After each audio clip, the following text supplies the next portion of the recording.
经讲的太多了。结论来，这个新制啊就是把它讲完就差不多要给大家时间了，要不然我看到你们我上课不重要，那个住宿券才重要。来了，赶快来，这新制啊就是快点。来这里告诉各位一个，这里又教各位一个例外。合建跟自建盖的房子是不是几乎都在1年里面卖？房子盖好以后不是马上卖，那事实上是提早卖预售嘛，啊不是每个新房子都45%。来，它这一条有规定什么？只要是合建或自建，算房屋出售的时候，你的时间算到土地，有没有听懂？等一下，再讲一遍。你们现在有一批土地，假设是民国101年取的，这是土地哦。然后呢，103拿到使用执照，啊，你现在要办登记。我的意思说，执照是不是房屋的完成时间？理论上是算这2个时间。但是我告诉你，房屋的时间，因为你是合建跟自建，所以要算到土地，有没有听懂？所以税率会拉低，时间会拉长。我再讲一遍，房屋的时间算土地的期间，但是一定要合建，一定要自建。好来，那我就问各位喽，爸爸的土地用小孩子起造可不可以？起造人有没有听过？当建房子的人嘛，对，房子以后要给他。算不算合建？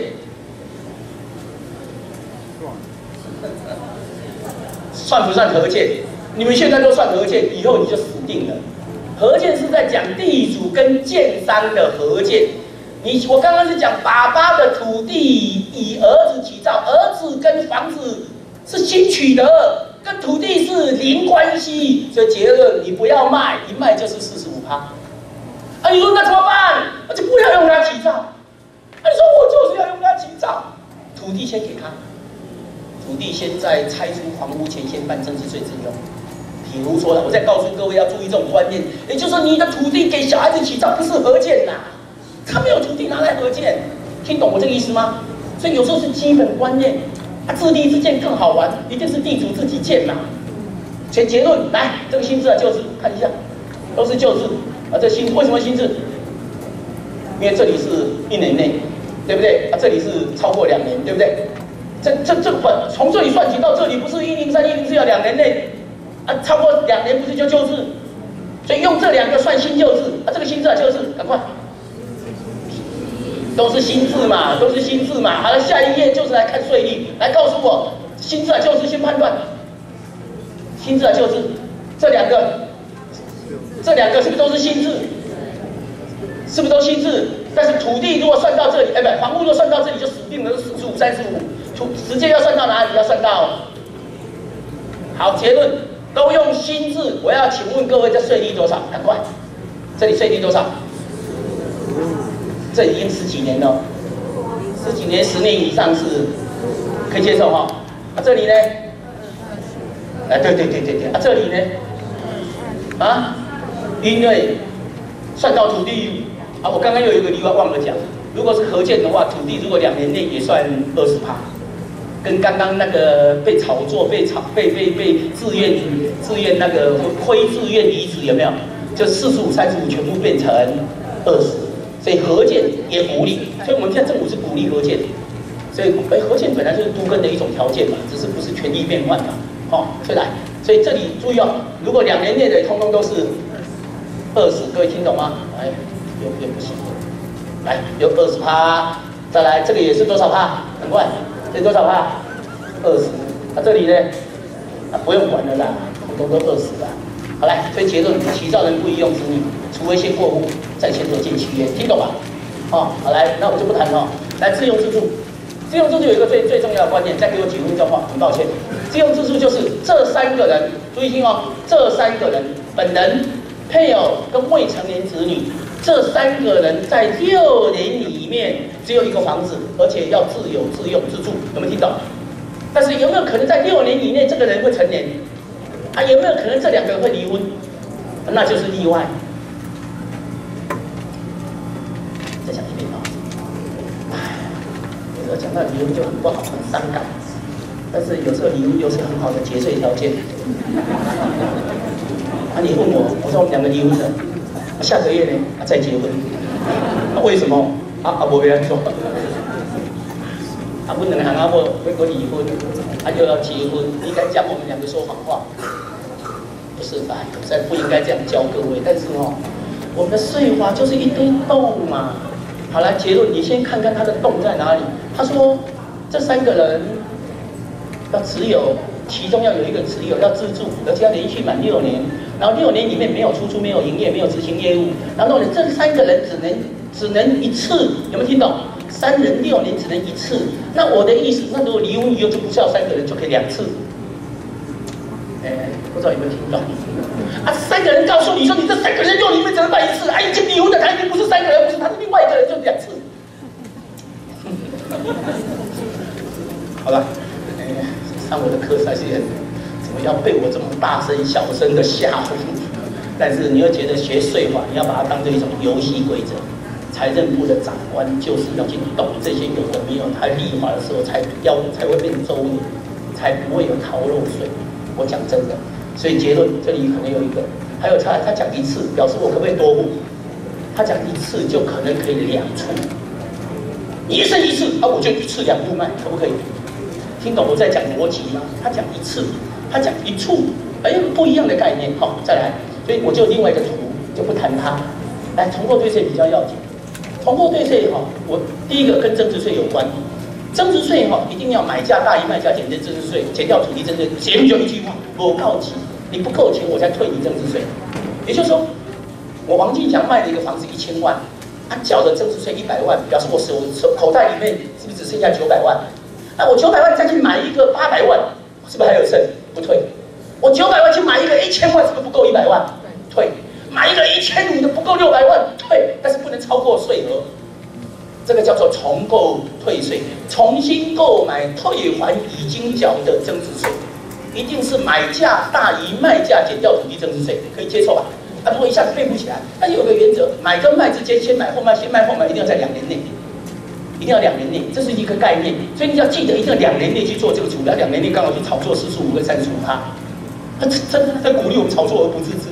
然后这个是我在讲增值税哦，然后买一定要同人买，就是王进祥卖一定要我再去买。但是重购退，皇帝合一的重购退是可以用我太太买，我太太卖可以用我买，不等一下，增值税可不可以？不行，但是皇帝合一可以。那个增值税刚刚不是讲说不够都不能退，皇帝合一也可以退，照比例，有没有听懂？所以结论第一个逻辑，皇帝合一的重购退税比土地增值税的重购退税还要轻松，还要简单，还是还要难的？轻松。你先学我这一句话，所以我这里没有写土地增值税，各位去看土地税法35、36、37，我真的没时间讲。但是我这里先讲，第一个，他用退税比例，用买价除以卖价，用市价，退完你纳的税后 ，OK， 我自用自住，这个当然。所以有时间再去看，夫妻任意人重购都可以适用。还有一个跟土地税法37条一样，就是退的税可以5年里面不能动。退了税5年里面不能出租、不能营业、不能转手，就是5年内你至少给我锁5年嘛，跟农地农用那种概念差不多啦。我们中华民国退税或者说任何税都是5年呐，要去追啊，也是合课期间也是5年嘛。如果你有报复是7年嘛 ，OK 哈。来结论就这个概念哈。来，那这里就举一个例子，假设皇帝合一税是300万，来各位看一下哈，卖价是2000。买价是2500，表示够不够买？够不够？你卖2000，要买2500，一定是不够嘛，不对吗？但是你要不要缴增值税？要不要缴税？所以你是不足800，买2000的时候不足300，买1000的，理论上增值税是不是不足的时候全退税额，对不对？到底对不对？对嘛？但是各位要去注意哦，当你跑到这个地方，买价，你看看买价除以卖价。我先回答我一个数学哈，买价除以卖价大于1的时候，表示够钱了不够钱？买价除以卖价大于1的时候，够还不够？讲错了不要回家，再讲一遍，买价除以卖价大于1。买价多嘛，大于1就是多嘛，表示不够钱嘛，全退。听懂没有？听懂哈？买价除以卖价小于1，表示够不够？照比例退，所以全退，几乎在退。所以结论，我刚刚不是教各位说6年以内想尽办法尽办，重购退税，买进卖出，买进卖出啊！你没有发觉买进卖出可以用夫妻档，也不要用同人。刚好我找一个人头，然后假设他有结婚，刚好2个人可以用。啊，本来买2户而已，现在变得可以炒作4户。你听懂我在讲什么吗？听不懂就当做我没讲。啊，他有没有在做？有啊，我就出租给他，但是租金我要漏掉，然后说那不算租金，租金减半，就当做你的。但是有个原则，哎，会不会被他吞掉？我借人头有没有可能被他吞掉啦？会啊，真的会被吞掉哦，因为我们登记发生效力啊。啊，被他吞掉呢，你怕不怕？投机客怕不怕？他一定又会信托回来。啊，结论去查信托就知道有没有问题。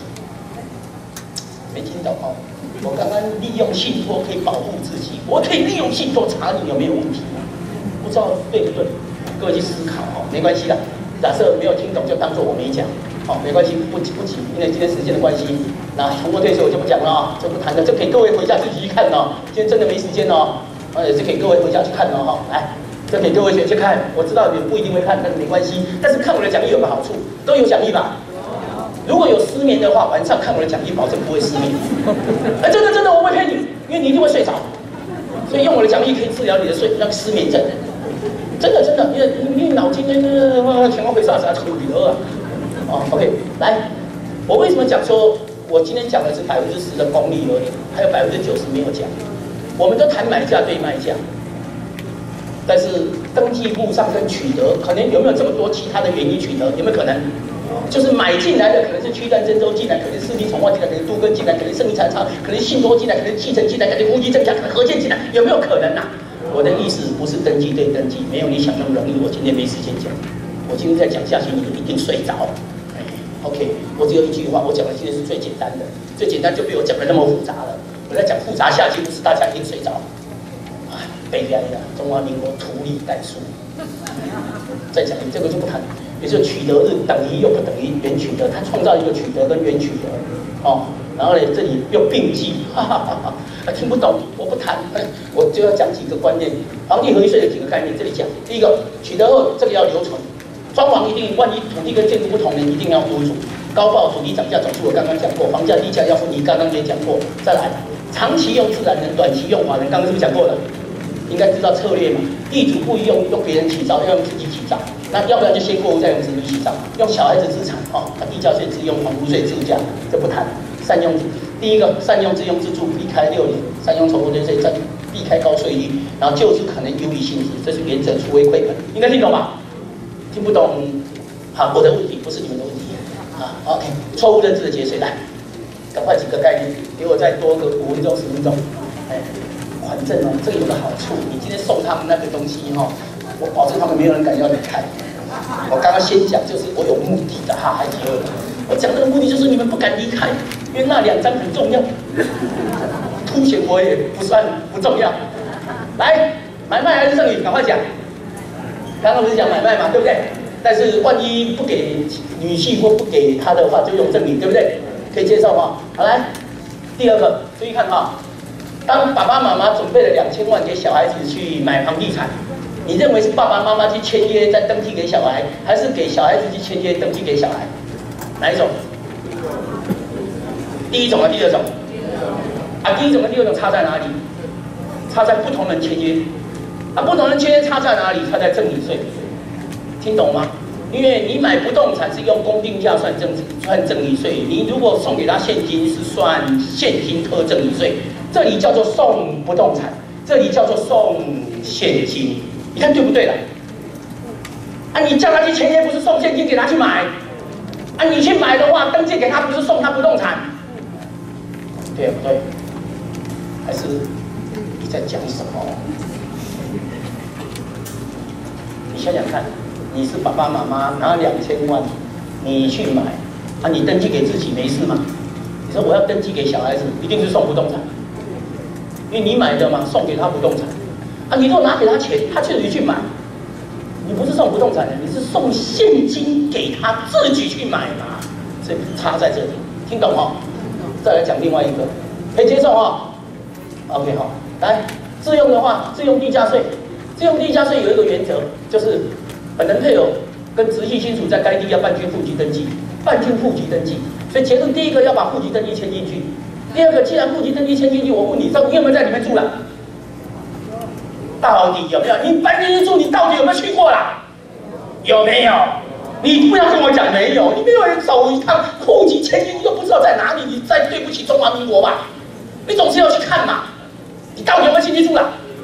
好，你可以讲没有，但是我进去过1秒钟，我进去跳进去又再跳出来，我涉及啊，有没有去过？有，没事，因为他没有叫你要自住，但是皇帝合一就要一定要自住，表示地价税还没有，各位听懂吗？刚刚的皇帝合一是不是因为所得、利得，你赚了钱，结果没有再住，我就惩罚你，所以要做自有、自用、自住。这里都没有讲到自住，只有谈到涉及。谈到涉及就不一定要自住，但是不自住太没良心，对不起国家。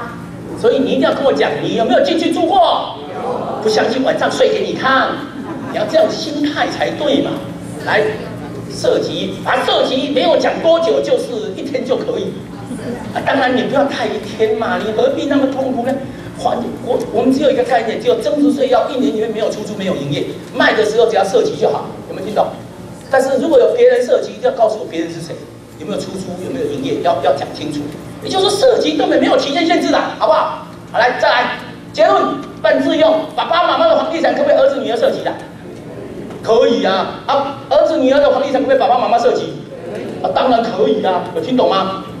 你看看，我再讲一句话，就这一句话是我加上去，应该你们没有。我讲了半天叫做自用，不一定要自己用。这句话有吗？你们没有吧？因为我今天才加的。你不能怪我，现在人年纪大了，有一点疏忽，常常忘东忘西。反正只有一句话，自用不一定要自己用，对不对嘛？我太太用不是也是我用，我儿子用不是也是我用，我爸爸妈妈用不是也用，我岳父岳母用都是我用，直系亲属包括那个岳父岳母嘛。所以结论，这些人通通算，听懂吗？可以接受哈。但是有个原则哦，本人配偶跟未成年的子女受抚养的话，地价税只能一处。我们等一下来限制它，等一下再来。所以我等一下玩一个游戏，就这个哈，一处好不好？未成年几岁？20岁啊，受抚养表示有没有工作？哎，对，受抚养就是没工作嘛。但是我等一下会举例哦，18岁有工作，有没有受抚养？18岁有工作，表示有没有受抚养？没有受抚养就是不在这里。不在这里，他的房子跟一处就没关。再一遍，这3个是不是一处？为什么一处？因为你2个夫妻要睡在一起，你2个夫妻不睡在一起，中华民国不鼓励，好吗？不睡在一起没关系，反正我就给你一处地价税自用。我鼓励你们2个，强迫你们2个睡在一起的。你讲说那我们睡在一起怎么办？给你爸爸妈妈去住，就岳父岳母去住。不是也一样？听懂我在讲什么吗？反正结论就是你们2个夫妻的，你们就把房地产只能跟这个未成年受养者一处。反过来，这个如果成年就不算一处之限，对吧？应该听懂哈。好，假设听懂哈。自用的是1生1次，但又可以多处，没出租没营业要等1年以上。但是除了1生1次，还可以再来1生1屋。好，反正你要记得有这个机会就好。我的问题在这一句话，来，我们来演，不要偷看。来回答我，来，我纯假设哈，很抱歉我没有转成你们新北市的区的，注意哦，我是假设哈，通通王进祥有这么多房地产，你不要以为我怎么那么有钱，我是假设我在台北市有8个房子，都我的哦，我太太的另外一位是哦，都是我王进祥的，但是没有超过最高面积，因为台北市都是大楼，所以土地持分一拉高的话，不会超过3公亩。我是有几个假设，因为有没有听过地保200-300坪土地只有3-5坪，因为它是区分所有建筑大楼嘛，土地面一点点嘛，不要超过3公亩，不要超过3公亩就没事嘛。所以我是假设都符合规定，对吧？好啦，你看一下，哎呀，8个地方，夫妻父母这里是成年，我只想问地价税几处自用？1处、2处、3处、4处、5处，几处？快点！刚刚是讲说哪3个人有1处？刚刚是夫妻跟受抚养的未成年亲属1处，其他就不错嘛，几处啦，赶快啦，哪1处不行啦？几处？6处兴旺，几处啦？几处不能用啦？夫妻是不是只有1处？然后呢，这个是成年的，所以结论第一个几处啦？几处不行？哈哈哈。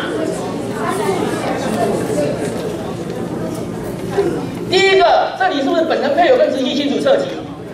啊，我现在在考你们1处之限呐、哪个地方受1处之限呐、受1处之限的就变7处，如果受2处之限的就变成6处，几处啦？几处可以办？哪一个地方不能办？啊，夫妻只能1处嘛，对嘛？听懂吗？其他的通通可以的。所以你们如果有3、4个房子都没有办地价税自用，缴了5倍税，我替中华民国感谢各位。好，对，很好。好来，增值税几次？增值税，假设我同时卖，假设我增值税啦，同时卖啦，它不是1生1次啊，我要多处啦，几处？赶快！增值税是通通可以哦。好来，这里几处？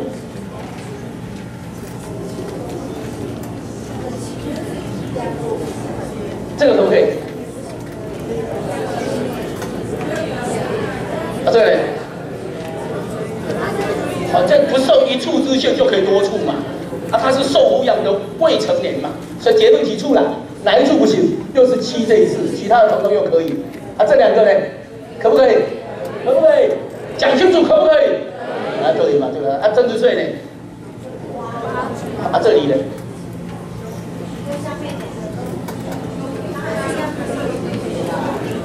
这个是不是受抚养？这个是不是受抚养？这个没良心的爸爸妈妈，竟然叫他们2个去当部长，不可能嘛！实际上就跟别人在一起嘛。所以结论，这里可不可以？这里有几处不行啦？这个也不行，这是旁系呀，这是旁系呀。刚刚是讲直系呀，所以几处可以？5处不行的。哎，这里可不可以？啊？为什么7可以？因为错了嘛！我要考考你们到底懂或不懂嘛？当然了，偶尔要错一下，你才知道你们会对嘛，所以赶快改。因为夫妻永远是对嘛，就表示到现在头壳有灵光，有灵光，夫妻1处嘛，所以这个地方是错的。对，赶快改，要不然以后人家会误会我写错。啊，我是故意错的，不行哦。来了啊，这个呢，这几个错可以直接接受吧？因为这个是不是直系亲属？这2个旁系不行，所以这里面都有机会都可以哦。有听懂吗？有听懂吗？好了，结论呐，想尽办法去办呐，只有1句话了。好，再来自用高报怎么谈的？来，这个重购退征是增值税哈。刚刚是不是讲说不够钱才能够退？不管了，自己去看，好吗？好，来最后几个来看一下合建。合建告诉你合建告诉你说，注意哦，你用建商跟你合建，这个房子还是建商的，还没有办权状以前，这个还是建商的，实际出资之人的，你不要以为是用你起造。结论，你用你起造还不是你的，我在讲这个概念。啊，当然实务上你们不会出问题啦，但是我如果是你的债权人，你就会出问题啦。我在告诉各位，起造人不一定是所有权人。因为不一定是所有权人，所以在办产权登记、建物所有权第1次登记才要公告15天呐，要征求异议的。结论就是不是，你一定要记得，也就是我在讲说这个地主还是建商的，各位听懂我这个意思吗？要小心我现在的观念哦。啊，你一定讲说都没事啊，没事就好嘛，就不要讲了。但是我告诉你是谁的？建商的。所以结论，建商欠王进祥钱，我绝对不查封这2件，我一定先查封这2件。你听懂没有？我逼地主来找建商麻烦，我一定这样搞。就比如说你要去查封人家拍卖的不动产，你是抵押权的，要不要先拍卖？你有抵押权的干嘛拍卖？你永远是优先受偿，一定是去拍卖没有抵押权的部分，不对吗？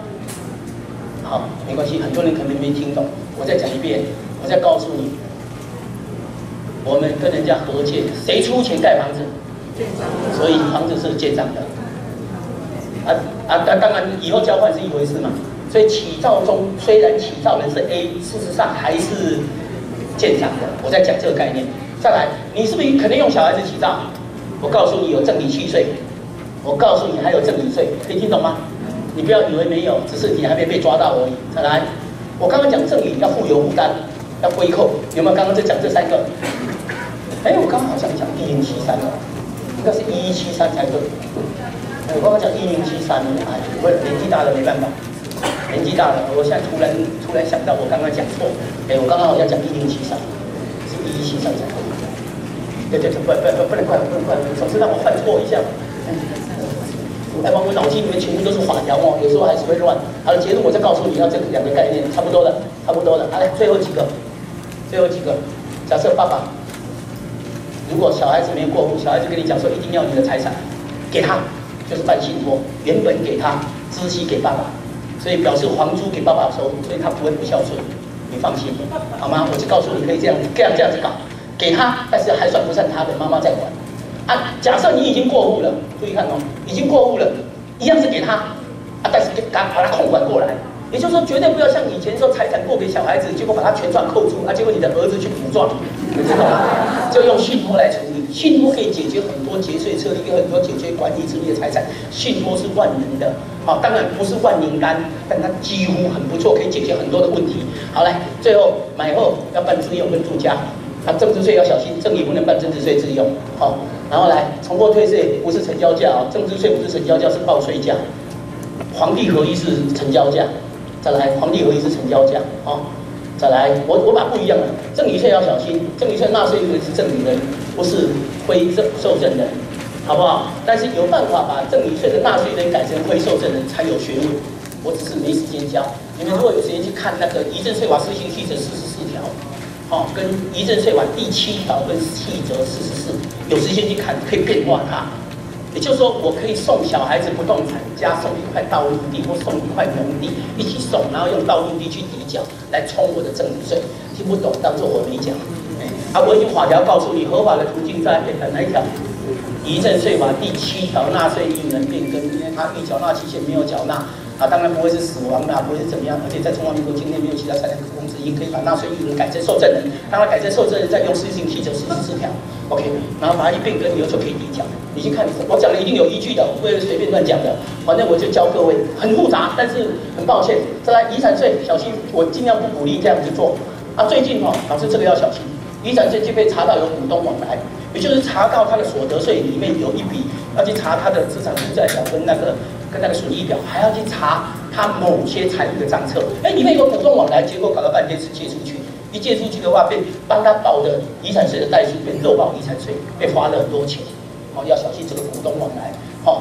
你要小心遗产税万一有问题，这个是我们地政系的网站，各位听懂吗？这里是系友会这里是线上的最新公告。那明天我们会把今天的资料全部弄在这里，档案就在这里。附加档案，今天的奖励都在这里，好吗？万一以后有需要，这个是今天给各位的名片，在后面会发给各位。然后这里有2个服务电话，反正有专业的，我组了一个团队来跟各位尽量合作，尽量服务。有市政的问题去找联会馆，好不好？这个是他的市政服务团队，这是我的专业团队，我们尽量来帮大家的忙。当然不是我啦，因为当然谁，我找了一群人，好不好？还算很帅，但是这是贴上去的，这是及时做的，很抱歉，今天到这里为止，好不好？敬请大家指教哈。好，谢谢大家。